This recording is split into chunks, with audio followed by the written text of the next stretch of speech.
Hello and welcome to the sixth episode of Machine Guns in Your Movies podcast. I'm Sasha.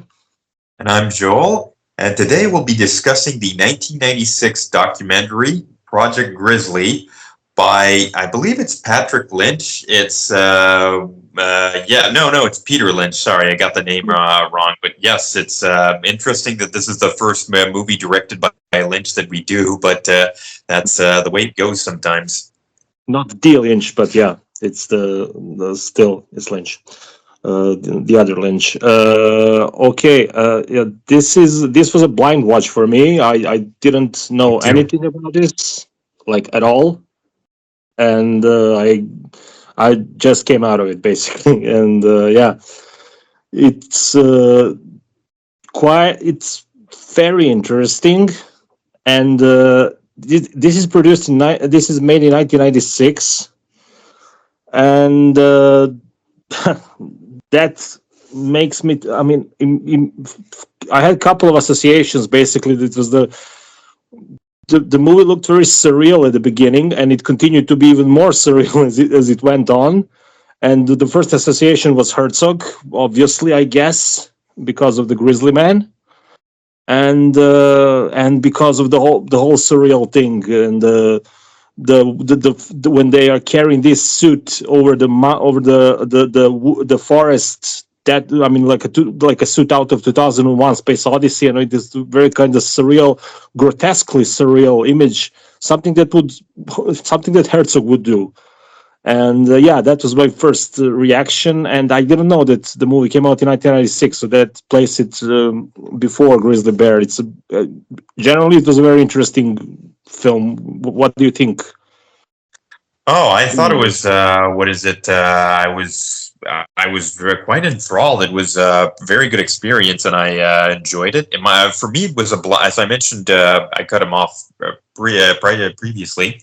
But for me, this was a blind watch too, although I was a bit more informed about it as I'd read about this not too long ago. And because of, as Sasha mentioned, there's sort of an association with the future film from 2005, I want to say, Grizzly Man by Werner Herzog. It's a documentary.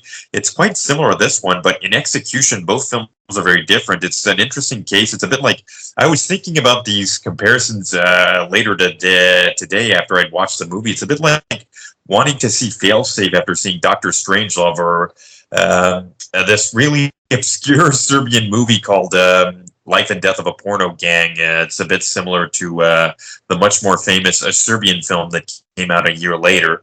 But in both cases, the films have quite a degree of similarities, and this one's quite earlier than that one. But I'm very much doubtful that Werner Herzog came to the conclusion that they ripped it off, made a stealth ripoff or something like that. I believe it's just congruent evolution. And an interesting fact about the film, which features around it's a documentary revolving around an individual named Troy Hurtubise, and he's sort of it's really difficult to even describe this man, because I was looking at the film. He almost feels, I kept thinking about it, he's a goddamn Renaissance man.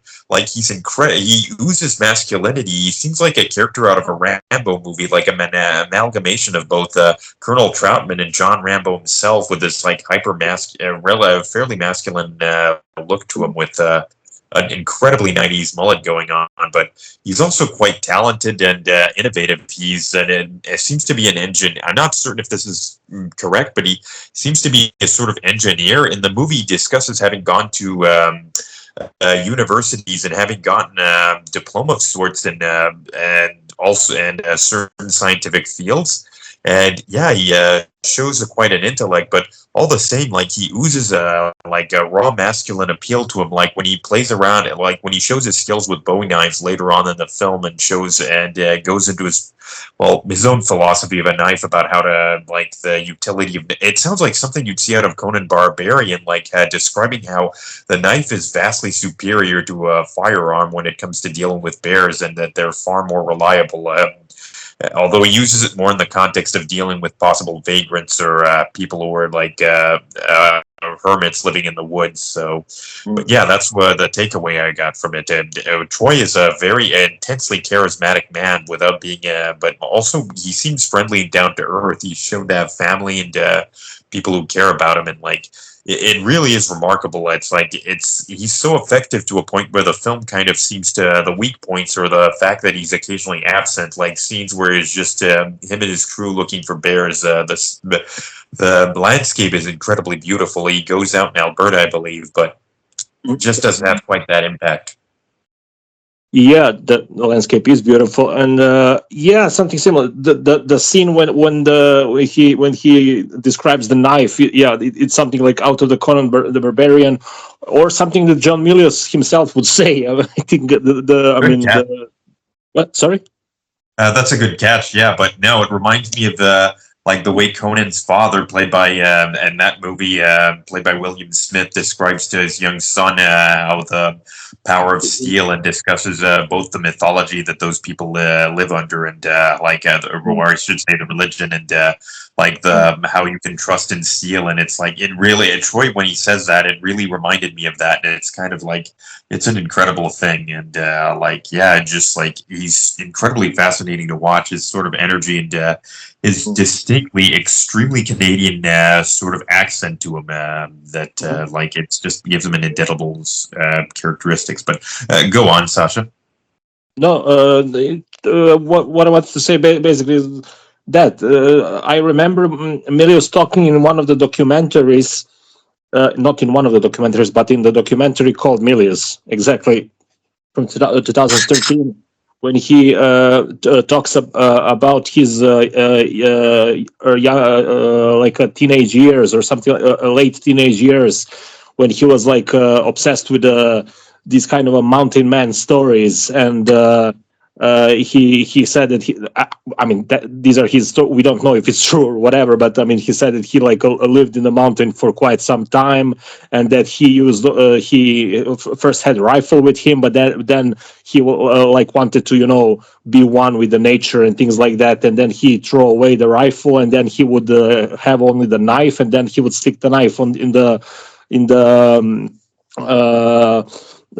tree where he was sleeping, like he was lay on the tree and sleep, and then he would throw away the knife and things like that. That reminds me exactly like Milius, and there is something grotesque and something funny kind of in that, but at the same time it's pretty interesting and amazing. I mean, his persistence on about the project is something that was like, you see the footage from okay, this is 1996. I thought it's a newer than this, but still it's like years and years, it's footage from 1989 and things like that. So he'd been like very persistent in that, and that's one of the most fascinating things about his character, I guess, the persistence in wanting the obsession with it, which I guess comes from one of the catalysts. I mean,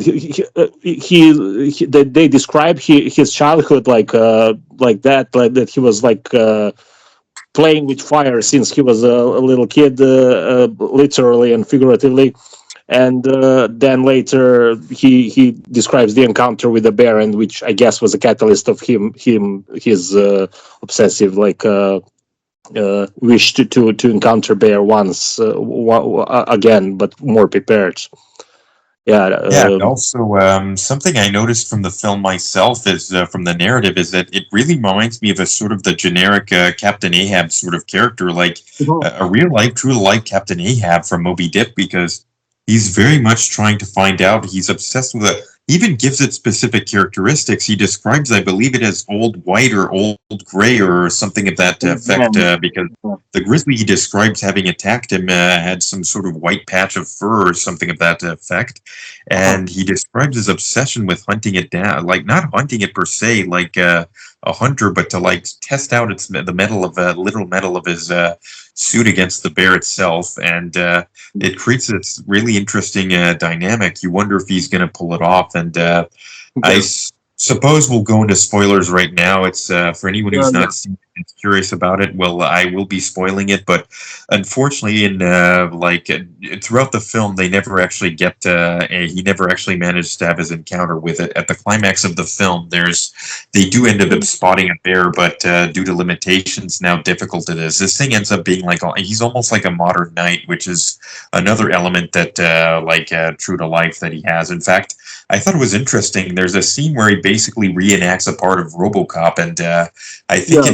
in addition We to a see lot of it. evil armors and the medieval armor aspect, there's also the fact that I think he wants to basically not quite pretend, but sort of.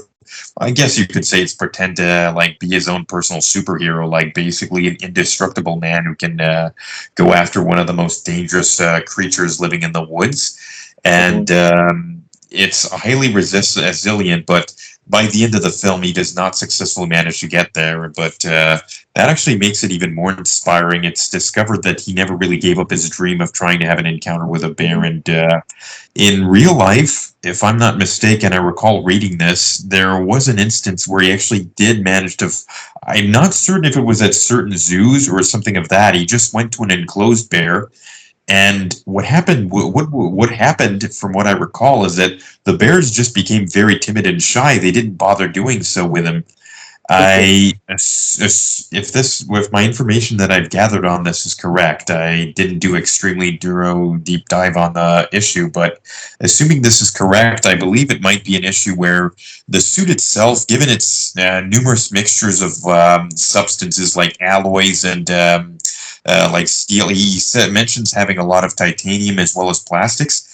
After a while, it just feels like it doesn't feel organic or natural, and that I think animals may freak out or find that unusual or not be willing. Humans feel like they're of the earth, like there's sort of an organic smell to them, like anything else a bear might encounter in the forest, like plants or other animals, rabbits, squirrels, snakes, what have you, as well as humans. But with this thing, it's just to them it's an abomination. So they, by virtue of that alone, there's almost sort of a weird tragedy in that it kind of defeats the purpose. But yes, he would be able to defeat he'd be able to win an encounter with a bear, even though it almost feels like a moot point. The bear would be uninterested in him at that point. So I thought that was an interesting aspect. It's fascinating. It's a bit of a pity he never really got to test it out, though, in the movie. Yeah, and you mentioned Abomination. I mean, it's clearly something, and there are several shots. I mean, one of the first shots that struck me was the one when they're carrying this. I still didn't know what it was, with a helicopter or whatever it was, over the forest, and then in the last third of the film, when they're going through the forest and they're searching for the bear and and all of that, there are a couple of shots from the same angle, same position, I guess, of the camera, where we see the suit and we see them going and we see him talking in the off, in the mic. About things, and you see this suit and the forest and the people, and you see that this suit does not belong there in that place. Basically, it's like not part of that. It's like something science fictional, like very very Herzogian in a way. It reminded me a little bit of the Fata Morgana, his kind of you can call it documentary, I guess, like with about this kind of like a technology being eaten by the nature, basically being destroyed by nature. That's one of the persistent themes in his work anyway. I mean, there are several links to Herzog in this film. I mean, it's a very, I don't think, as we already mentioned, I don't think he really was, that he heavily borrowed from this film or whatever for Grizzly Man. The Grizzly Man is a different kind of thing. But for some time while I was watching this film, I was thinking Grizzly Man, of this guy, of his character, I was thinking, either he's going to get it really badly, and this is not good, and that reminded me of the character from Grizzly Man. But in the end, it was kind of different. But still, there is that element, I would say, in the character. Still, some of it, a little bit of it. I think that, I would say, I see what you mean, but I think that Timothy differs greatly from Troy in several fashions. Troy always acknowledges the great danger of it. He never Yes, yes, underestimates the absolutely. bear. I wouldn't say underestimates. Timothy seems more like, He's not as I aware. mentioned earlier, Troy seems more like a Captain Ahab, a sort of more humane and more, somewhat more down to earth and intellectual version of Captain Ahab, who's not so myopic, so obsessed with this specific organ, creature. Whereas Timothy feels like he's far, far, far, like to an almost insane, like pathological degree. I mean, it literally cost him his life in that film. Overly trusting and friendly towards bears, and never acknowledges that. They're highly unpredictable creatures with extreme ferocious power. If they like Troy never does that, so it's interesting Mhm. you saw that. I never suspected, even if I had seen it, I would have been doubtful that he would have gotten killed by the bear. Like he's Mm. shown very meticulously, obsessively trying to improve his suit to a point where it's doubtful that even a very powerful or strong bear would be able to completely like kill him or something like that. Like I really think that if there had been an encounter, a grizzly would just not be able to kill him over it. It's just too, the suit would be way too resilient. So that's my Mhm. take on it. But it is, yeah, it is just a funny piece of, like, I guess just a cinematic comparison because just Grizzly Man and Project Grizzly are very much alike. Like they're both barely a decade. There's not even a full decade between them, if I'm not mistaken, Mhm. and they resemble each other or are alike in so many fascinating ways. But in terms in the long grand scheme of things, they differ quite greatly, and that's what makes it a fascinating. Why was it adds something to the film. Like I recommend that if you were to watch one, you Mhm. should watch the other because I feel they complement each other. That's my take on it. Yeah, definitely complement each other. Yeah, I agree on that. And when I was saying, yeah, I agree also on the about the both characters of both films. What I was thinking was more like, yeah, he definitely acknowledges from the very beginning of the film the danger of the bear. Then and he's much more aware of the what nature is like. It's just that I was thinking that maybe that he's playing too much with fire, like when he's saying like I'm like that he enjoys adrenaline and things like that. And when I hear the discussion with people that are with him together in this, like one went to Vietnam, one went to and when they're talking about the things they experienced and the games basically they play, they're like a kids playing certain games, dangerous games, and I think that was intentional on the part of the director and to me it looks like, yeah, that they're very much aware of their surrounding and of the dangers, but they're still playing with fire in a way. That's why I mentioned the little bit of similarity between the characters. But of course the character of this film is much more aware, is completely, I guess, aware of the dangers of the and yeah, the of the nature of the bears, and it's not like in the Grizzly Man. It's like the secret world of bears and being my friend and not will not hurt me and things like that. Yeah. Amazing that looking back on it, it's amazing how another further contrast that makes the whole thing interesting is that Timothy ends up spending much, much, much more time with bears than it's actually just a weird. I thought about this, but it's just a weird and tragic, ironic contrast. Like Troy could Mhm. have probably survived, would have, I believe, survived every single encounter with the same bears that Timothy met, but he never Mhm. gets to see them. Whereas Timothy's always around them, and ultimately his luck Oh. eventually runs out, Mhm. and he finds in one specific one that ends up being dangerous. But also another thing that it's funny you've mentioned the issue of playing with fire, but Troy actually does that in the film. He literally sets the suit Literally partially does on it. fire and Yeah. walks away from it fine. So I always found it Right. interesting. Like there's an urge to live on the guy definitely has that masculine urge to live on the edge and like Mm. he admires nature, but like again, there's sort of a sharper wit to him. Like he's shown to be fairly intelligent when it comes to ingenuitive and intelligent when Mm. it comes to he knows a lot of details about it. When they're tracking bears, he's able to what is it? The crew he's with, he's able to spout out numerous details and facts about the animals, and same thing, like that suit doesn't look like it's an easy thing to build, but No. yeah, it's just something like it does feel like I guess it's been spoiled because I already know of his fate. Unfortunately, the real Troy, died a few years ago in 2018 in a car crash.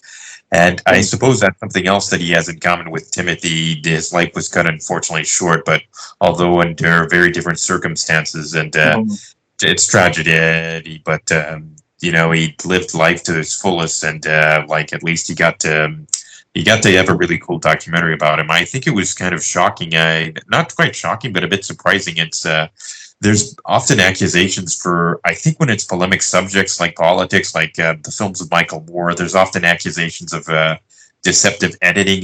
Those are usually thrown around, but I've seen that happen. It's interesting when it happens in like there's accusations of bad faith behind the scenes for stuff that's a bit more banal, like in the Decline of Western Civilization 2, I famously remember a shot of Ozzy being interviewed. Then Mhm. somebody pours a vodka into alcohol to make a screwdriver.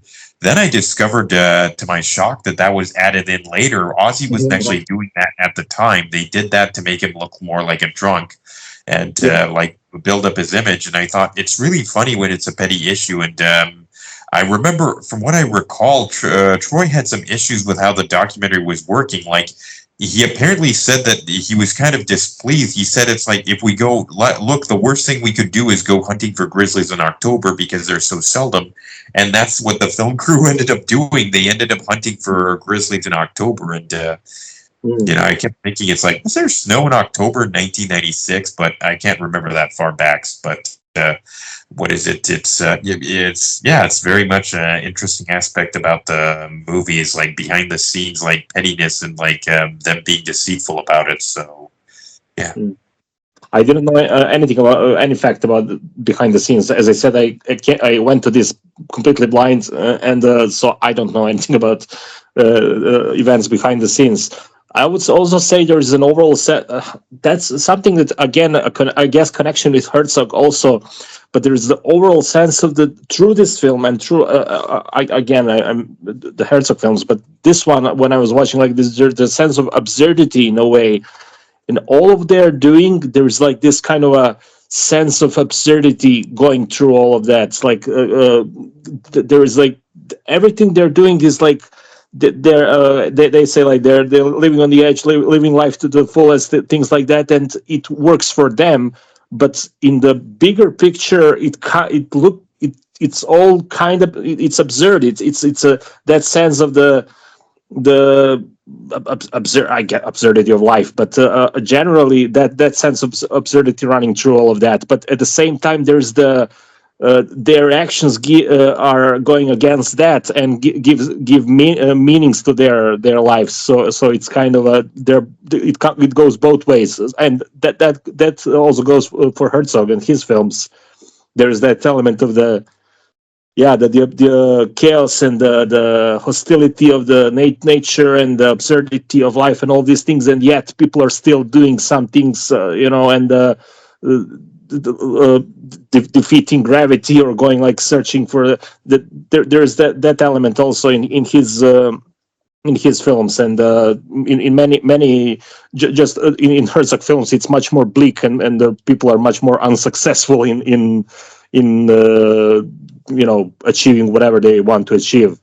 This one is more light-hearted, I would say. I mean it's a pretty interesting documentary. I as I said, it's there are a lot of things here to discuss. I'm still thinking it's kind of raw, but Yeah, with something else that came to my mind recently is that this is kind of amusing. It's available. This movie's actually available freely online, I believe. I sent a link to you, Sasha, and I take it it's the one you used. yes. Yeah, anyway, an interesting, yes, thanks. That's the interesting fact about this was that unless I'm not mistaken, this is like it used government funds to make this documentary, and it actually got a Genie nomination. For those of you who don't know, Genie Awards are basically like BAFTAs or the Academy Award for Canada or Golden Bears in Germany. That Genie is that for us Canadians.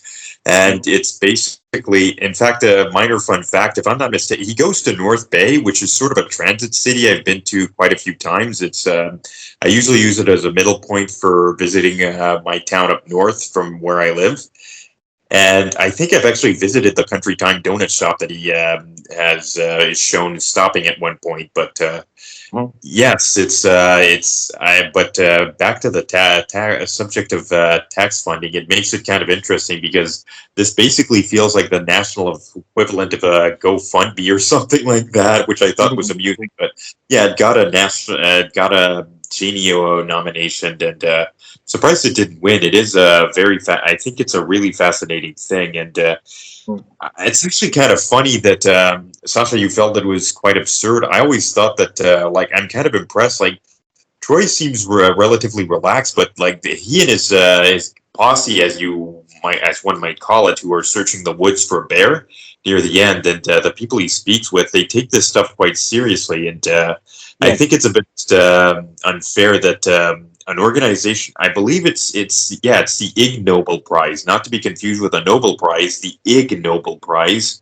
is rewarded for, I think, the most ridiculous attempts or achievements in any scientific field. I believe he was awarded one for his suit, and I thought, oh, come on, that's so cool. I'm sorry, I just think that that suit is just really awesome, and I don't know, it really speaks to like a man's desire to best nature and to use it's basically man. It's an interesting case of man versus nature. It's more relaxed about it. It's like a more what do you say, an approachable one. Like he's not doing this to hurt. He never seems to want to hurt bears, but he respects them. But I think he wants to create something. It's almost a semi-primordial drive as our species seeks to dominate nature and assert itself. It is interesting that there's quite a few organisms out there that, like, say, large sharks, tigers, bears, and crocodiles that can easily kill us if they decide, if the mood strikes them. Even a lot of apes and gorillas and things of that nature can pose quite a threat to humans. But so the idea of creating your own a contraption like this to protect yourself, it speaks to us. It basically means using your own wits to outmatch nature, and that is again another interesting element of the film. But as both of us, as our listeners will be able to tell, it seems that me and Sasha have slightly differing interpretations of how the film works. He felt it was he seems to see it from what I can tell. Sasha, you seem to see it more as you took a more absurdist interpretation of it, whereas I don't know. I felt that the film was playing it in earnest, and that was my takeaway. Obviously, that's a great thing about art. People have different takeaways, but yes. I'm sorry, you wanted to say something? No, I do. What I want to say is that it was basically my interpretation of their own of the overall situation. That's what I meant, not how the film approaches it.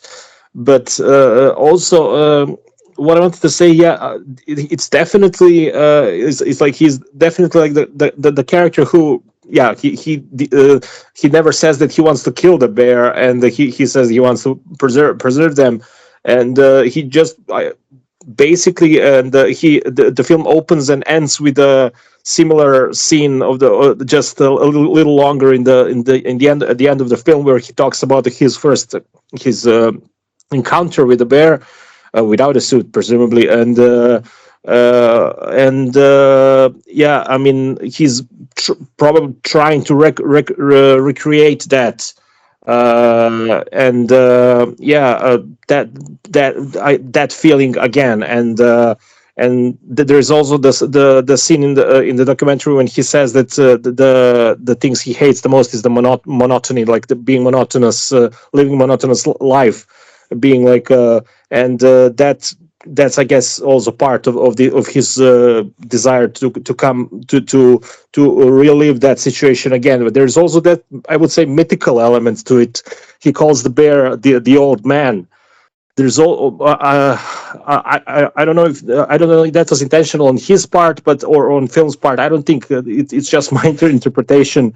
maybe there's that also mythical element, which is also part of this man versus nature. Old man is also one of the names, one of the names for the devil, and so one of the many names they give to the devil. So I guess that's also that gives this film another layer of this kind of the archetypal struggle, basically, or not really a struggle. It's a contact, basically. So yeah, I think it's a really good film overall. In general, I think it's one of the better documentaries I've seen recently, and I saw quite a few documentaries recently.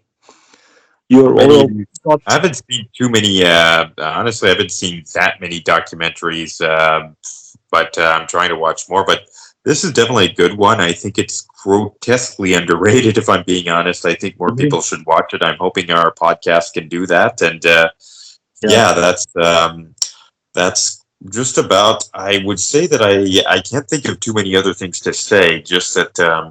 It is interesting that he gets to say shit quite a bit, but I think they must have told him to tone down the language. There's also that other aspect of machismo, like the fact that he's shown literally shaving himself with a Bowie knife. It's like, God damn, this guy's just living on edge. It's incredible, and I don't know. It's the movie's inspiring to some degree. I really like that. It's like there's really nothing like. There's no one like Troy Hurtubise as such. There's nothing quite like this film, and I'm kind of wondering if I ever heard about. I remember another for a podcast I frequently, recently listened to mentioning this film, which is what kind of drove me down the rabbit hole, or bear's den in this case, to watching this film. But I believe I might have actually seen him years and years ago on an old program called Ripley's Believe It or Not, about which would make sense for him to show up, about performing an experiment with this, seeing if the suit could protect him or prevent any kind of injury. And it, I'm not certain if that was if he's been there in the past, but it's. I remember reading, because I do remember somebody making a suit years and years ago, and just the mere conceit about this. Obviously, it works based on the strength of the main character, like the subject of the documentary, and is both his personality and sort of his raw charisma. But I think the conceit is just very fascinating. Like, could you make a a sort of shark-proof suit or a tiger-proof suit? And just it speaks to the documentary's quality, where despite never managing to reach that goal, it still becomes it remains a very fascinating watch, and one that I recommend to others.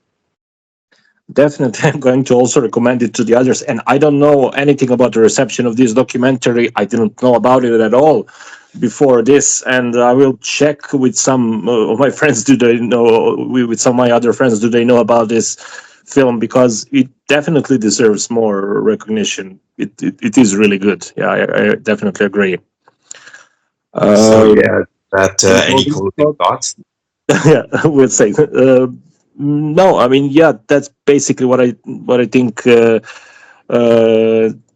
I definitely recommend this film to our listeners, and we it would be good if, as they say, at least one person, if we achieve that at least one more person sees this film. But yeah, it definitely deserves more recognition, and that's all from you. Anything you wanted to say also? No, that's about it. I've been. It's actually a very short documentary. It's about an hour, and it's not even an hour and 15. It's an hour and 12 minutes, and there's a fairly lengthy credit sequence. So there's that, and it's very much well worth your time. And we do recommend that. It's almost practically maybe not a double feature, but even then, a double feature might be good, of watching this with Grizzly and their two very fascinating films. Yeah, that would be interesting. Yeah, either watch this if you want to watch a double feature. Yeah, maybe you can watch it with a Grizzly Man. But at the same time, it functions very well on its own. And overall, as I said, it's a really good film. So that would be all for the 6th episode of the Machine Guns in Your Movies podcast. We'll get out a new episode in 2 weeks, and thank you for listening. Speak soon. Bye. Yeah, thanks so much for listening. We'll see you guys next time. Bye now. Bye.